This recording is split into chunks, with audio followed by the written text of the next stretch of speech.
नमस्कार। आप सभी का स्वागत है माय B21 यूट्यूब चैनल पर। स्टूडेंट, प्रीवियस क्लास में हमने पेडागोजी ऑफ इंग्लिश के जो सब्जेक्ट है उसके यूनिट नंबर 1 देख ली थी। आज अपन नेक्स्ट चैप्टर के बारे में स्टडी करेंगे। तो आप पहली बार इस चैनल पर आए हैं या फिर आप यहीं से शुरू करें, यानी आपने हमारे इसी क्लास को देखा है, तो मैं आपसे रिक्वेस्ट करूँगा कि आप प्रीवियस क्लास ज़रूर देखें। ठीक है, जो एपिसोड नंबर 3 है उसको आप ज़रूर देखें, क्योंकि उसमें मैंने बता रखा है कि आपको नोट्स PDF किस प्रकार प्राप्त करने, वेबसाइट पर अकाउंट किस प्रकार बनाना है और कोर्स इनरोल किस प्रकार करना है। तो ये सारे जवाब जब तक आपको नहीं मिलेंगे तब तक आप ज़्यादा गेट नहीं कर सकेंगे या ज़्यादा जानकारी प्राप्त नहीं कर सकेंगे। या फिर आप इस वीडियो के कमेंट में ऐसे ही लिखेंगे कि सर PDF नहीं मिली, PDF कैसे मिलेगी, सर डाउनलोड नहीं हो रही, अकाउंट नहीं बन रहा है। तो ये सारी दिक्कतें आपको आएगी। तो अगर आप चाहते हैं कि आपको ऐसी दिक्कतों का सामना बिल्कुल नहीं करना पड़े तो आप एपिसोड नंबर 3 ज़रूर देखें।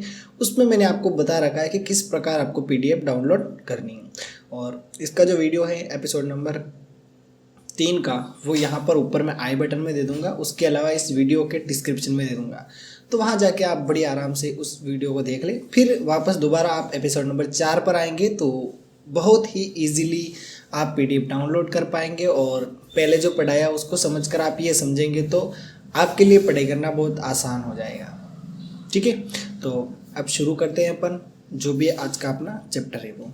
ठीक है, तो एग्ज़ाम तो होंगे तब हो जाएंगे, अब भी अपन को सिर्फ पढ़ने पे फोकस करना है। ठीक है, कमेंट पे मत लिखना सर एग्ज़ाम कब है। चलो, आज अपन बात करने वाले रीडिंग कंप्रेशन के बारे में। किसके बारे में बात करेंगे बताओ? Reading compression. देखो, कुछ चीज़ें मैंने ऑलरेडी हाईलाइट कर रखी है, इंपॉर्टेंट है इसीलिए। यस स्टूडेंट, रीडिंग कंप्रेशन की यदि हम बात करें तो रीडिंग यानी क्या होता है? पढ़ना।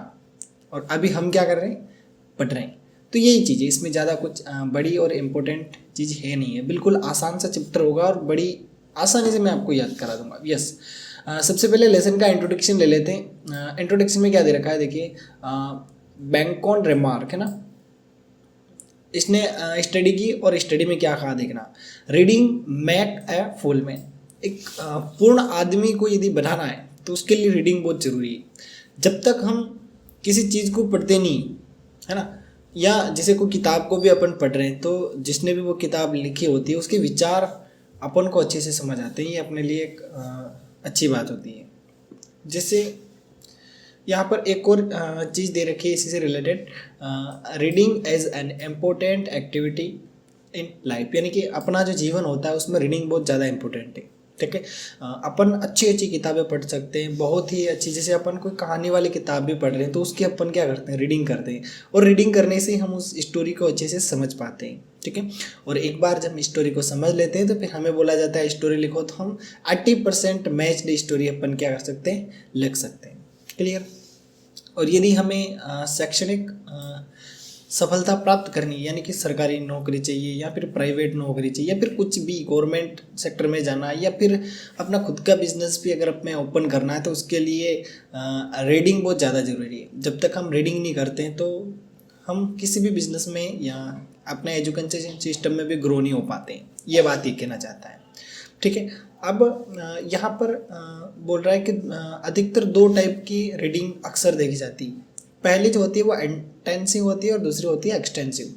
ठीक है, तो इतना सा आप याद रख लेना बस, ये इसमें इम्पोर्टेंट है, बाकी इसमें कुछ इम्पोर्टेंट है नहीं है। ठीक है, मैं आपको हाईलाइट चीज़ें बताऊंगा क्योंकि इंग्लिश ऑलरेडी हार्ड होती है, और मैं ज़्यादा आपको क्या कहता है ना, पूरी की पूरी बुक पढ़ा दूंगा तो उससे अच्छा आप खुद ही पढ़ लो ना, फिर उसमें मेरे पढ़ाने का क्या मतलब। तो मैं आपको वो इम्पोर्टेंट फैक्टर बताने वाला हूँ जो एग्ज़ाम्स में कहीं ना कहीं देखने को मिलते हैं, और मैं आपको बहुत ही ईजी लैंग्वेज में आपको पेडागोजी ऑफ इंग्लिश पढ़ा दूंगा। ठीक है, BSTC फर्स्ट ईयर में पढ़ा रहा हूँ, सेकेंड ईयर में भी पढ़ाऊँगा। क्लियर? यस। अब अपन देख लेते हैं रीडिंग की जो प्रोसेसेस होती है वो कितने टाइप की होती है। तो यहाँ पर 3 टाइप की रीडिंग की प्रोसेसेस दे रखी है, याद रखना। फर्स्ट दे रखा है रिकॉग्नाइजेशन स्टेज, सेकंड दे रखा है स्ट्रक्चरिंग स्टेज, और थर्ड दे रखा है इंटरप्रिटेशन स्टेज। ठीक है, यदि आपको कोई पूछता है कि रीडिंग की 3 स्टेज बताओ तो बता देना है रिकॉग्नाइजेशन स्टेज, स्ट्रक्चरिंग स्टेज और इंटरप्रिटेशन स्टेज। क्लियर? बिल्कुल। अब रीडिंग का एक टाइप है जिसको हम साइलेंट रीडिंग के नाम से जानते हैं, और ये एक बहुत ही ज़्यादा इम्पोर्टेंट और यूज़ होने वाला रीडिंग का टाइप ऐसे कह सकते हैं। यस, अब एक चीज़ रीडिंग से रिलेटेड है, इसको अपन पढ़ लेते हैं। इसको मैंने देखो इम्पोर्टेंट भी कर रखा है, यानी कि एग्ज़ाम में आती है। क्लियर? तो आप इसको अच्छे से तैयार कर लेना, आपको कोई दिक्कत होने वाली है नहीं है। ठीक है, देखो अपना जो टॉपिक है वो है teaching reading at the earlier stage, यानी कि शुरू की अवस्था में रीडिंग किस प्रकार होती है वो इसमें इसने बता रखा है। सबसे पहली बात इसने बता रखी, the teacher should not insist on speed of reading but the accuracy pronunciation वाल टीचिंग रीडिंग। सिंपल सी बात है कि जब शुरू में अपन रीडिंग शुरू करते हैं, यानी पढ़ना स्टार्ट करते हैं, या शुरू में अपन रीडिंग स्टार्ट करते हैं, तो क्या होता है कि कुछ बच्चे जल्दी पढ़ने लग जाते हैं, या कुछ बच्चे धीरे स्पीड बढ़ाते हैं। लेकिन स्पीड बढ़ाने के चक्कर में क्या होता है कि कुछ अशुद्धि आ जाती है, उसके कारण वो एक्योर मतलब शुद्ध रूप से रीडिंग कर नहीं सकते। तो ये सबसे बड़ी दिक्कत हो सकती है। तो टीचर को इसको रिसोल्व करना चाहिए, या फिर बच्चों को आराम से पढ़ाना चाहिए, ज़्यादा जल्दबाजी नहीं करनी चाहिए। क्लियर? नेक्स्ट, दूसरा जो इसमें पॉइंट दे रखा वो दे रखा, while teaching reading a teacher should ask not more the one people to read once time and he should pay individual attention to every student of class. देखो सिंपल सी बात है, जब भी रीडिंग होती है, जैसे अपन भी स्कूल में पढ़े, उसके अलावा अपन कॉलेज में पढ़े, या फिर कुछ बच्चे ऐसे होंगे जो 12th के बाद डायरेक्ट DLED में आ गए, टीचर ट्रेनिंग में आ गए। तो उनसे ये बात कहना चाहता हूँ कि जब आप भविष्य में टीचर बनोगे और गवर्नमेंट स्कूल में बच्चों को पढ़ाने जाओगे, तब आप जब भी बच्चों को पढ़ाते हो तो आपको क्या करना है कि क्लास में मान लेते हैं 30 बच्चे, 30 में से एक बच्चे को खड़ा करना है और उसको रीडिंग करवानी है। बाकी के बच्चे बड़े ध्यान से सुनेंगे। आपका काम सिर्फ ऑब्जर्वेशन का है, बच्चे कुछ गलतियाँ करते हैं उनको बतानी है, बस बच्चे पढ़ते जाएंगे और उनकी रीडिंग मजबूत हो जाएगी बस। तो ये टेक्निक ये लिख रखी है, ठीक है, इंग्लिश में लिख रखी थी, मैंने आपको आपके लैंग्वेज में समझा दी। अब इसको दोबारा पढ़ लेते हैं अपन। क्या दे रखा? Point number 2, while teaching reading teacher should ask not more the one people to read, यानी कि पढ़ने के लिए टीचर को सिर्फ एक बच्चे को बोलना चाहिए, एक से ज़्यादा बच्चे को नहीं बोलना चाहिए कि 2-3 बच्चे एक साथ पढ़ लो, नहीं। पहले एक स्टूडेंट पढ़ेगा, उसका पूरा हुआ, फिर सेकंड पढ़ेगा, फिर थर्ड पढ़ेगा, ये बात यहाँ बोल रखी है। क्लियर? नेक्स्ट, पॉइंट नंबर 3 में क्या देखा है देख लेते हैं। While teaching reading the teacher should be very carefully in pointing out and reflecting the mistake of pronunciation, accuracy and annotations of the pupil। Simple सी बात है कि जब शुरू में बच्चे रीडिंग स्टार्ट करते हैं उस समय कुछ गलतियाँ करते हैं, कुछ अशुद्धियाँ करती है, तो टीचर को साथ साथ उन गलतियों को सुधरवाना चाहिए या सही बताना चाहिए। कहीं पे प्रोनाउंसिएशन गलत हुआ है तो बच्चे को तुरंत बता दो कि भाई ये नहीं होगा, ये होगा, ऐसे। तो इस प्रकार अपन ध्यान रख के बच्चों को अच्छे से रीडिंग करवा सकते हैं। पॉइंट नंबर 4 दे रखा है, while teaching reading the teacher should very fast try to find out the cases of mistake and communicate by the student and then try to connect them with the detecting the cases of mistake. Simple सी बात है कि मतलब teacher को बहुत ज़्यादा active रहना चाहिए, यानी कि बच्चा पढ़ रहा है तो टीचर का ध्यान उस रीडिंग पर होना चाहिए, और कहीं पर बच्चे ने मिस्टेक भी कर दी है तो तुरंत उस बच्चे को रोक कर करेक्ट चीज़ बतानी कि भाई ये गलत पढ़ा है, इसको ऐसे पढ़, यानी कि हर एक गलती पकड़नी है। ऐसे नहीं कि 10 गलतियों में से 2 पकड़ रहे, नहीं। कोशिश करो कि 10 में से 8 गलती आप सही करवा दो, बाकी समय के साथ बच्चा करता रहेगा। तो ये कुछ चीज़ें मैंने बता दी। एक अंतिम बिंदु और देख लेते हैं। अगला बिंदु है, while teaching reading the teacher should be aware of the right sitting and standing portion of reading. सीधी सी बात है, जब भी बच्चा पढ़ रहा होता है तो उसको एक प्रॉपर जगह प्लेस मिलनी चाहिए, उजाले की बढ़िया व्यवस्था होना चाहिए, कमरा एकदम हवादार उजाला युक्त होना चाहिए। तो ऐसी कंडीशन में क्या होता है कि अगर सेटिंग अरेंजमेंट अच्छा होगा और बच्चा जिस भी पोजीशन में खड़ा है पोजीशन अच्छी होगी तो आराम से बच्चा रीड कर पाएगा, बहुत ही मस्त तरीके से रीड कर पाएगा। तो ये कुछ चीज़ें शुरू में बच्चे को रीडिंग सिखाने में एक टीचर काम में ले सकता है। एक्चुअली मैं आपको DLED फर्स्ट ईयर एग्जाम के लिए पढ़ा रहा हूँ, लेकिन इस तरह से पढ़ा रहा हूँ कि आप इजीली ये चीज़ें याद कर पाएँ। ठीक है, अब ये जो रेड एंड ब्लू में मैंने हाईलाइट कर रखे हैं, स्ट्रक्चर बना रखे हैं, इसको तुम कैसे भी याद कर लेना, ये एग्ज़ाम में आता है। ठीक है, और तुम अगर इस वीडियो को कब देख रहे हो मेरे को नहीं पता है, डेट बता देना कमेंट में कब देख रहे हो। ठीक है, बाकी मेरे तो DLED फर्स्ट ईयर हो चुकी है, 70+ मैंने बनाया इसमें DLED में। ठीक है, और मैं कुछ पटा वटा नहीं था, मैं बस दूसरों को पटाता था। ठीक है। अब इस बार में मेरे डीएलएड सेकंड ईयर का एग्ज़ाम है, लेकिन मैं फर्स्ट ईयर वालों को पढ़ा रहा हूँ। क्यों? क्योंकि चलो अपन को भी सीखने को मिल रहा है, पुराना रिकॉल हो रहा है। अगर फ्यूचर में टीचर बन गए तो ये चीज़ें कहीं नहीं जाएगी, काम आएगी। ठीक है, तो आपको भी ये चीज़ें फ्री एक्सेस करने को मिल रही है, क्योंकि डीएलएड की जितने भी ट्रेनिंग कर रहे हैं कोई दिक्कत नहीं है। आप आराम से इस कोर्स को मज़े के साथ देख सकते हो। ठीक है, कोर्स की 3 क्लासें अपलोड हो चुकी है, ये 4थी क्लास में रिकॉर्ड कर रहा हूँ। ठीक है, तो तुम स्टेप बाय स्टेप सारी क्लासेस देखना, तभी इस पूरे कोर्स का आपको फ़ायदा मिलेगा। ठीक है, और आप राजस्थान से हो या बाहर से, या राजस्थान में भी किस ज़िले से हो, ये मेरे को कमेंट में ज़रूर बताना। अभी बता दो वीडियो रोक के। ठीक है, चलो अब अपन अगला चैप्टर डिस्कस करते हैं, या अगला चैप्टर के अगला पॉइंट डिस्कस करते हैं। यस, अगला बिंदु है स्टूडेंट टाइप ऑफ रीडिंग, यानी कि रीडिंग कितने प्रकार की होती है। भैया मोस्ट इंपॉर्टेंट क्वेश्चन है, इससे प्रश्न पूछा जाएगा। छोटा क्वेश्चन नहीं, बड़ा क्वेश्चन आएगा। ठीक है, प्रश्न क्या, रीडिंग कितने टाइप की होती है, तो मेरे साथ बोलना, इंटेंसिव, एक्सटेंसिव, अलाउड, साइलेंट। बोलो जल्दी से, इंटेंसिव, एक्सटेंसिव, अलाउड और साइलेंट। कितने टाइप की रीडिंग होती है? 4 टाइप की रीडिंग होती है। इसको कहीं लिख लेना, एक छोटी सी पर्ची बना लेना, हमेशा के लिए याद रखना। ठीक है, अब साथ साथ ही पढ़ लेते हैं फर्स्ट टाइप को। फर्स्ट जो टाइप है वो दे रखा है इंटेंसिव रीडिंग। कौन सी रीडिंग दे रखी है student? Intensive reading. Intensive reading क्या होती है? ये रीडिंग जो होती है रिलेटेड होती है बच्चे के टीचर गाइडेंस में इसको पढ़ा जाता है। देखो मैं समझा देता हूँ, यानी कि क्लास में जो बच्चे पढ़ रहा होता है, रीडिंग कर रहा होता है, टीचर क्या होता है उसके साथ हाजिर होता है, यानी बच्चा मिस्टेक हो रहा है, टीचर बताता जा रहा है। इसको अपन इंटेंसिव रीडिंग कहते हैं। समझ गए? इंटेंसिव रीडिंग किसे कहते हैं कि ऐसी रीडिंग जिसमें मास्टर की ज़रूरत है, टीचर की ज़रूरत है। यानी जब भी आप अपने स्कूल बच्चों को पढ़ाओगे, वो बच्चे स्कूल वाले बच्चे उनको जो पढ़ाओगे, या घर वाले को भी पढ़ाओगे, तो जब आप बच्चों को पढ़ाओगे ना, तो आप क्या एक से गाइडर होगे, बच्चों को गाइड करेंगे। गलत पढ़ेंगे तो आप सही बताओगे। तो इस टाइप की जो रीडिंग होती है इसको अपन इंटेंसिव रीडिंग कहते हैं। क्या कहते हैं? Intensive reading. नेक्स्ट, अब इंटेंसिव रीडिंग के एग्जाम्पल भी याद रखना। कौन कौन से होते हैं देखो। सबसे पहला है शॉर्ट स्टोरी, छोटी छोटी कहानियाँ बच्चों को पढ़ाना। नॉवेल्स, उपन्यास पढ़ाना। प्लेज मतलब पोइम से रिलेटेड हो सकता है, या फिर पोइम्स भी दे रखा है इसमें, प्लेज एंड पोइम्स। अगला दे रखा है आर्टिकल ऑन स्पेसिफिक डिस्कवरी, किसी खोज के बारे में बच्चों को बताना, या फिर किसी आर्टिस्ट ने कोई अचीवमेंट प्राप्त की उसके बारे में बताना, या फिर पॉलिटिकल डेवलपमेंट के बारे में बच्चों को बताना। ये सारे जो एग्जाम्पल हैं ये किसको दिखाते हैं बताओ? इंटेंसिव रीडिंग को दिखाते हैं। क्लियर? बिल्कुल। इंटेंसिव रीडिंग की यदि हम बात करें तो ये क्लासरूम एक्टिविटी होती है, जैसा कि मैंने आपको पहले बता दिया था। यानी कि इंटेंसिव रीडिंग कहाँ पर होती है? स्कूल की क्लास में होती है। बच्चा क्या कर रहा होता है? किताब पढ़ रहा होता है, टीचर वहाँ उपस्थित होता है, और बच्चा जब किताब पढ़ता है, कोई गलती करता है तो टीचर उसको करेक्ट करवाता है। सिंपल सी बात है, इंटेंसिव रीडिंग में टीचर की गाइडेंस बहुत ज़्यादा ज़रूरी होती है। क्लियर? बिल्कुल। इस तरीके से आप इसको कंप्लीट कर सकते हैं इंटेंसिव रीडिंग को। जो काम की चीज़ें वही बता रहा हूँ मैं, ज़्यादा आपको बिल्कुल बोर करने वाला हो ही नहीं हूँ। ठीक है, आप बड़े इंटरेस्ट के साथ पढ़ो, और बड़ी ध्यान से आप इस क्लास को देखोगे ना, तो आपके एक ही बार में पेडागोजी ऑफ इंग्लिश कंप्लीट हो जाएगी। ठीक है, नेक्स्ट।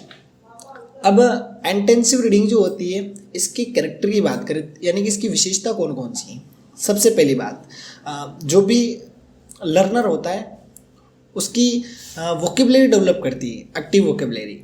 कौन? Intensive reading. यानी कि कुछ बच्चे बोलते हैं सर मेरी वोकेबलरी बहुत कमज़ोर है। शुरू में जब मैंने बोला था कि यार मैं डीएलएड फर्स्ट ईयर की क्लासें लगाने वाला हूँ, तो कुछ बच्चों ने बोला था कि सर वोकेबलरी बहुत कमज़ोर है और आप बेसिक से पढ़ाना। तो बिल्कुल आप इंटेंसिव रीडिंग करो। इंटेंसिव रीडिंग यदि आप करोगे तो आपको कोई दिक्कत नहीं आएगी, क्योंकि उसमें टीचर आपके साथ होता है, आपको हमेशा गाइड करता है, कोई दिक्कत नहीं आती। कोशिश करूँगा अपन भी लाइव क्लासेस ऑर्गेनाइज करने की, बहुत मज़ा आएगा। अभी तो रिकॉर्डेड क्लास ही डालनी पड़ती है, हमारे पास इतनी रिसोर्स नहीं है कि लाइव क्लासेस हम ऑर्गेनाइज कर सकें। ठीक है, तो फिलहाल के लिए अपन आगे बढ़ते हैं। नेक्स्ट, सेकंड पॉइंट दे रखा है teachers play main role in this reading. देखो सबसे बड़ी बात है, इंटेंसिव रीडिंग जो होती है इसमें टीचर का सबसे बड़ा रोल होता है, क्योंकि टीचर वहाँ एक गाइडर के रूप में होता है। बच्चे की गलतियाँ उसको क्या करता है? बताता है। बच्चा गलतियाँ सुधारता जाता है, वोकेबलरी मजबूत हो जाती है। ठीक है, कुछ लिंग्विस्टिक आइटम्स आर डेवलप। ये लिंग्विस्टिक आइटम डेवलप होते हैं, इसको ऐसे ही याद रख लेना।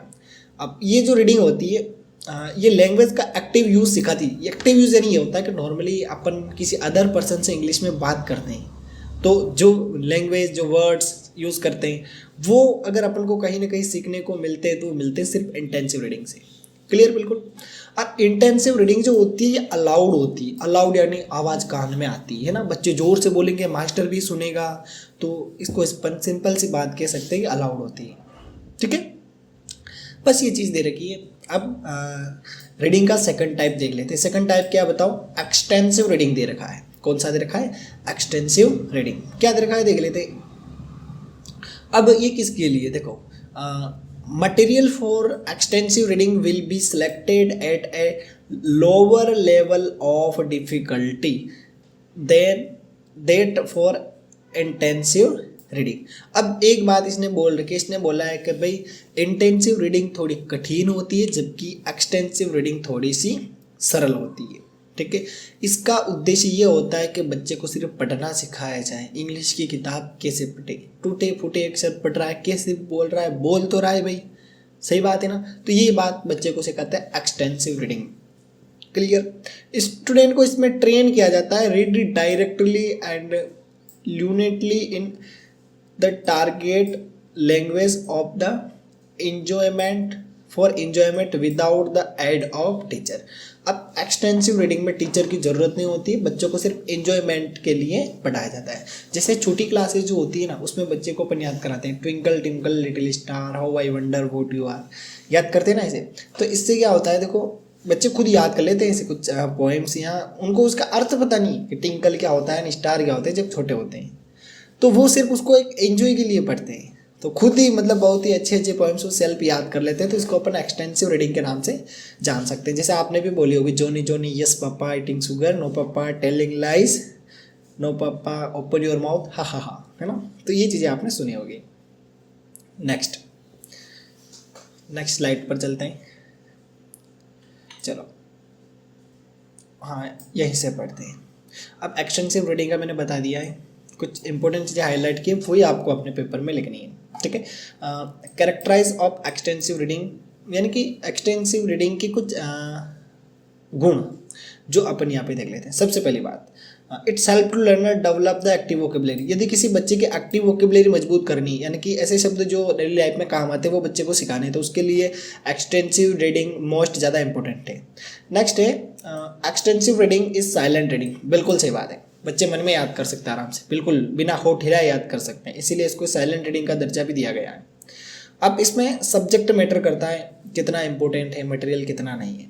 ठीक है, अब एक्सटेंसिव रीडिंग का जो मेन रोल होता है वो होता है आनंद, इंजॉय, बच्चों को इंजॉय देना, आनंद देना।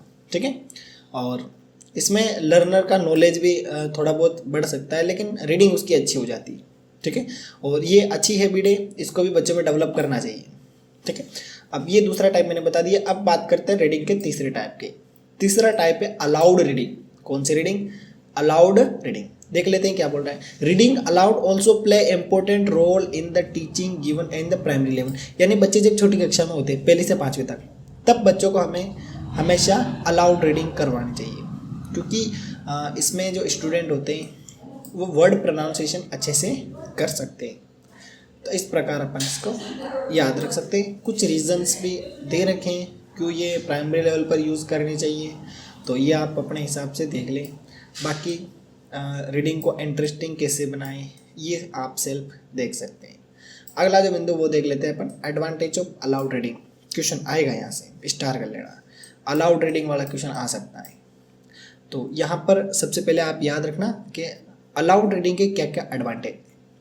तो सबसे पहली बात ये है कि ये जो अलाउड रीडिंग है ये लर्नर की स्किल डेवलप कर लेती है, रीडिंग स्किल। और बच्चा क्या करता है कि बोलता है तो वो अपने आइडिया भी एक्सप्रेस कर सकता है। इसके अलावा प्रोनाउंसिएशन बच्चे का बहुत अच्छा हो जाता है, यानी कि इंग्लिश के वर्ड बच्चा बड़ी आसानी से बोल सकता है अगर उसकी ये प्रैक्टिस होती है। तो ये वेरी एन्जॉयबल होती है, और ज़ोर ज़ोर से बच्चा बोल के पढ़ता है तो उसको भी अच्छा लगता है। टाइम थोड़ा सा ज़्यादा लगता है लेकिन बहुत मज़ा आता है। Language learning is a kind of implementation when the teacher says anything to text the learner to try to implement that. कुछ काम का नहीं, छोड़ो इसको। नेक्स्ट अगला है डिसएडवांटेज ऑफ अलाउड रीडिंग, यानी कि वो चीज़ें जो मतलब अच्छी नहीं लगती है या मतलब टीचर पसंद नहीं करते हैं इस मेथड को। सबसे पहली बात ये रखिए, बहुत ज़्यादा शोर शराबा होता है। अगर आप छोटी क्लास के बच्चों को ज़ोर ज़ोर से बुलाएंगे तो पास में 10th क्लास हो गई या 9th क्लास हो गई तो वो बच्चे डिस्टर्ब हो जाएंगे, उनको पढ़ ही नहीं पाएगा टीचर, है ना। अब ज़ोर ज़ोर से बुलाएंगे जो नहीं है, पता है इसे, मतलब बड़ी क्लास के बच्चे डिस्टर्ब होते हैं, आसपास की क्लासें डिस्टर्ब हो जाती है। तो ये एक इसका डिसएडवांटेज अपन कह सकते हैं। और अच्छी बात है, बच्चों को पर्याप्त अपॉर्चुनिटी इसमें मिल जाती है, लेकिन सभी बच्चों तक ये पहुंच नहीं हो पाती, यानी सभी बच्चों को पर्याप्त मौका नहीं मिल सकता है। ठीक है। उसके अलावा अगर प्राइमरी लेवल पर अलाउड रीडिंग का ऑप्शन बच्चों को नहीं दिया जाता है तो बाद में बच्चों के लिए इंग्लिश बहुत हार्ड हो जाती है, बच्चे इंग्लिश कभी सीख नहीं पाते हैं या बहुत मुश्किल से सीख पाते हैं, और समय बहुत ज़्यादा खाती है। एक क्लास में अगर 15 बच्चे भी है तो मतलब 15 टाइम अपन को अलाउड बुलाना, टीचर का भी सर दुखने लग जाता है। आपने भी देखा होगा प्राइमरी लेवल के बच्चों को संभालना कितना मतलब थोड़ा सा तो मुश्किल होता है, फिर भी चाहते हैं सभी टीचर बने। अब रीडिंग का अगला जो टाइप है वो है साइलेंट रीडिंग। ठीक है, साइलेंट रीडिंग में क्या बोल रहा है देख लेते हैं। देखो इसमें दे रखा है सबसे ज़्यादा इम्पोर्टेंट स्किल है इंग्लिश में। ठीक है, और रीडिंग एबिलिटी को यदि हमें इंक्रीज़ करना है तो साइलेंट रीडिंग बहुत अच्छी चीज़ है। बहुत सारी इन्फॉर्मेशन हमें इसमें याद रह जाती है, और इसीलिए देखो teacher has to make them read silently as when able to read without any difficulties. देखो साइलेंट रीडिंग में अपन बड़ी आसानी से पढ़ सकते हैं, कोई दिक्कत नहीं आती है, सिर दर्द नहीं होता है। ये सारे मैं ऐसे आपको एडवांटेज बता रहा हूँ, वैसे तो बुक के ही बताऊँगा तो याद रखना। देखो इसके एडवांटेज भी देख ही लेते हैं। पहला फ़ायदा ये कि स्टूडेंट इसमें एक्टिव रहते हैं। ठीक है, साइलेंट रीडिंग में कॉन्स्टेंट यानी एकाग्रता के साथ आपको पढ़ना रहता है। ठीक है, इसमें सब्जेक्ट मैटर करता है, कितने हार्ड है कितना ईजी है। इसके अलावा एक्टिविटी बहुत अच्छी है, समय बचाती है, और टीचर भी बिल्कुल डिस्टर्ब नहीं होता है, बच्चे भी आराम से क्या कर लेते हैं पढ़ लेते हैं। बहुत ही ज़्यादा यूज़फुल है ये बड़ी कक्षाओं में। छोटी कक्षा में साइलेंट रीडिंग ज़्यादा पोर्टेबल होती नहीं है, इसीलिए तो बोलते हैं ना बच्चे स्वाध्याय करते हैं, तो जो भी बच्चे स्वाध्याय जो करते हैं ना उसमें साइलेंट रीडिंग बहुत बड़ा रोल प्ले करती है। नेक्स्ट अगला जो अपना बिंदु है वो है डिसएडवांटेज ऑफ साइलेंट रीडिंग, यानी कि ऐसे मतलब नुकसान जो साइलेंट रीडिंग में होते हैं। पहली बात, शुरू में मतलब स्टार्टिंग में प्राइमरी लेवल पर ये मेथड को काम का नहीं है। ठीक है, और इसमें बच्चे प्रोनाउंसिएशन अच्छे से नहीं सीख सकते हैं। ठीक है, और if subject matter is not interested, यानी कि इससे सब्जेक्ट को इंटरेस्टिंग नहीं बनती है। और उसके अलावा इंटेलिजेंट स्टूडेंट के लिए ये बहुत अच्छी चीज़ है, लेकिन एवरेज स्टूडेंट के लिए बहुत गंदी चीज़ है ना, क्योंकि वो बच्चे साइलेंट पढ़ लेते हैं, होशियार डेढ़ पढ़ नहीं पाते, वो रीडिंग ही नहीं कर पाते, तो उनके लिए मुश्किल रहता है। तो ये मैंने आपको एडवांटेज बता दिए साइलेंट रीडिंग के। फिर अगला बिंदु है कंप्रेशन। प्रश्न पूछा जाता है इसीलिए इनको इसमें इंक्लूड किया। कंप्रेशन क्या होता है? माइंड एक्ट और पावर ऑफ अंडरस्टैंडिंग, यानी समझने की शक्ति होती है, यानी कि किस प्रकार अपन चीज़ों को समझ सकते हैं। एक पैराग्राफ से रिलेटेड है, जैसे इसमें कुछ चीज़ें रखी है कंप्रेशन से रिलेटेड। देखो, teacher provide a passage, teacher एक पैसेज प्रोवाइड कराता है स्टूडेंट को, बच्चे उस पैसेज को टाइटल देते हैं, उसमें से कुछ कठिन शब्द बच्चे ढूंढते हैं। इसके अलावा ऐसे कह सकते हैं कि टीचर पैसेज को एक्सप्लेन करने के लिए बोलता है, या फिर ऑथर, पोइटर या नॉवेलिस्ट का नाम उसमें से पूछ सकता है। तो ऐसे कुछ चीज़ें इसके अंदर होती है। किसमें होती है? कंप्रेशन में। सबसे पहली बात होती है रीडिंग कंप्रेशन। कौन सा कंप्रेशन? Reading compression. इसका मतलब ये होता है कि बच्चे में डेवलपमेंट करना कि किस प्रकार पैसेज को पढ़ा जाए, किस प्रकार अच्छे पैसेज की प्रैक्टिसेस की जाए और दिए गए क्वेश्चन को हल किया जाए। सीधी सी बात है। और बच्चे क्या करते हैं, जैसे ये पैसेज दे रखा है और कोई क्वेश्चन नंबर 1 है तो बच्चे पहली लाइन लिख देंगे, भाई क्वेश्चन नंबर 2 है तो बच्चे क्या करते हैं, दूसरी लाइन लिख देंगे। तो ऐसा आपको नहीं करना है, आपको रीडिंग कंप्रेशन डेवलप करना है। इसको डेवलप करने के बाद आप बड़ी आसानी से अपना जो लेवल है उसको इम्प्रूव कर सकते हैं। ठीक है, अब ये कुछ चीज़ें दे रखी है जो ज़्यादा काम की है नहीं, और मैं भी आपको सजेस्ट करूँगा नहीं। ग्लोबल कंप्रेशन क्या होता है देख लीजिए इसको। The ability of preserving the overall organisation of a place of text, them's are subthemes, the logical and historical relationship between them, the relationship, the organal और पैराग्राफ स्ट्रक्चर। ज़्यादा काम का नहीं, इसको छोड़ो आप, है ना। चाहो तो टाइप ज़रूर याद कर लेना है इसकी। ठीक है, अब जैसे अपन विथ एग्जाम्पल समझ लेते हैं सारी प्रक्रिया। देखो इसमें क्या याद रखा है। सबसे पहले हमारे सामने एक पैसेज है। ठीक है, इस पैसेज को बच्चे पढ़ते हैं और दिए गए प्रश्नों को क्या करते हैं, बच्चे सोल्व करते हैं। ठीक है, ये चीज़ दे रखी है बस, और इसमें कुछ है नहीं। पैसेज आपके सामने आता है और बच्चे प्रश्न को ढूंढ कर उत्तर उनके लिख लेते हैं, बस ये चीज़ है। ज़्यादा इसमें और कुछ काम का है नहीं, और मैं आपको सजेस्ट करूँगा नहीं। ठीक है। अब इसमें बहुत सारे ये दे रखे हैं, इनको आप देख सकते हैं। अगला बिंदु अपना है स्पीड रीडिंग। अगला बिंदु कौन सा है? Speed reading. स्पीड रीडिंग क्या होता है कि बच्चों को जल्दी जल्दी पढ़ाना, क्योंकि बच्चों बहुत तेज़ी से पढ़ना सीख लेते हैं। तो इसमें क्या होता है? Material for speed reading for constant of 10 paragraph. लगातार 10 पैराग्राफ बच्चों ने पढ़ लिए 10-15 बार, या एक ही पैसेज को कई बार पढ़ लिया, तो क्या होता है कि बच्चे क्या कर सकते हैं कि इजीली फिर धीरे धीरे उनकी रीडिंग स्पीड बढ़ जाती है। उसके बारे में इसने दे रखा है। तो ये क्वेश्चन और आंसर से रिलेटेड यहाँ पे बहुत सी चीज़ें, इनको आप देख सकते हैं। इसमें टीचर का क्या रोल होता है वो भी बता रखा है, इसको भी आप याद रख सकते हैं। अब ये अपने लेसन कंप्लीट हुआ है, ना कि यूनिट। इसी यूनिट में एक और लेसन मेरे को लग रहा है हो सकता है, तो इस लेसन को अपन नेक्स्ट क्लास में कवर करेंगे। अब कुछ इंपॉर्टेंट क्वेश्चन मैंने ऑलरेडी टिक कर रखे हैं। देखो, सबसे पहला बात, इंटेंसिव और एक्सटेंसिव रीडिंग क्या होती है? मोस्ट इंपॉर्टेंट क्वेश्चन आपके डीएलएड फर्स्ट ईयर में आएगा।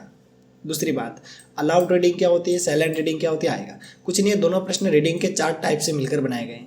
ठीक है, तो आप रीडिंग के चारों टाइप किसी भी करके याद कर लें। फिर अगला दे रखा है एडवांटेज ऑफ लाउड रीडिंग। ठीक है, बता दिया था, याद कर सकते हैं। डिसएडवांटेज ऑफ लाउड रीडिंग, ये भी बता दिया था, याद कर सकते हैं। ठीक है, एडवांटेज ऑफ साइलेंट रीडिंग बता दिया था, डिसएडवांटेज ऑफ साइलेंट रीडिंग बता दिया था। देखो, एक एक टॉपिक से इसने 2-2 क्वेश्चन निकाले, तो दोनों आपको क्लियर करने रहेंगे। ठीक है, और एक्सटेंसिव रीडिंग के कौन कौन से गुण होते हैं आपको बताना है। उसके अलावा लाउड रीडिंग के कौन कौन से फायदे होते हैं वो बताना है। लाउड रीडिंग के डिसएडवांटेज कौन कौन से होते हैं वो बताना है। ठीक है, जो ये क्वेश्चन मैंने टिक कर रखे हैं, इनको आप कंप्लीट कर लें। इस यूनिट में से आपका कोई सा भी प्रश्न नहीं छूटेगा। ठीक है, और नेक्स्ट क्लास में अपन पढ़ेंगे एनहांसिंग राइटिंग एबिलिटीज़। ठीक है, और आप सभी को बता दूं कि इम्पोर्टेंट क्वेश्चन अपन साथ साथ ही डिस्कस करते जा रहे हैं। इंटर्नशिप की डायरिया भी आपको इसी पर मिलेगी। ठीक है, यानी कि इंटर्नशिप की डायरिया भी अगर आपको चाहिए BSTC फर्स्ट ईयर की या सेकंड ईयर की। फर्स्ट ईयर की तो आपके इंटर्नशिप हो गई होगी मेरे हिसाब से, लेकिन सेकंड ईयर का मटेरियल चाहिए तो वो भी हम ही आपको प्रोवाइड कराएंगे। तो फिलहाल के लिए अगर आपने यहाँ तक इस क्लास को देखा है तो आपकी 70+ बनने से कोई नहीं रोक सकता है। ठीक है, तो हैप्पी जर्नी, मिलेंगे नेक्स्ट वीडियो में। तब तक के लिए बाय, जय हिंद, जय भारत।